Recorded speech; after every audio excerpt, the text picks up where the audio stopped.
হ্যাঁ দেখি দেখি একবার খুলো তো, হালকা একটু টানো তো। এটা কোথায় দিয়ে আনছো? এটা দাও না, এই ছোটটা আছে তো। ছোটটা দই না, ওটা ক্ষীর। ক্ষীর তো ক্ষীরই দিয়ে দাও। ওটা কত দাম? ওটার দাম 100 টাকা। ক্ষীরই দিয়ে দাও, এটা ছেড়ে দাও। ক্ষীরে আর এতে কি তফাৎ? এটা হচ্ছে ক্ষীর দই, হুম, হচ্ছে 200 টাকা কিলো, আর এটা হচ্ছে 500 টাকা কিলো শুধু ক্ষীর। আচ্ছা ঠিক আছে, এটাই দাও, ক্ষীরটাই দাও।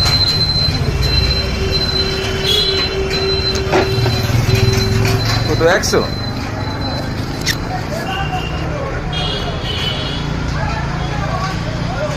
দিয়ে দাও, এমনি দিয়ে দাও, প্লাস্টিক লাগবে। চামচ আছে? হ্যাঁ চামচ আছে, কাঠের চামচ। দাও।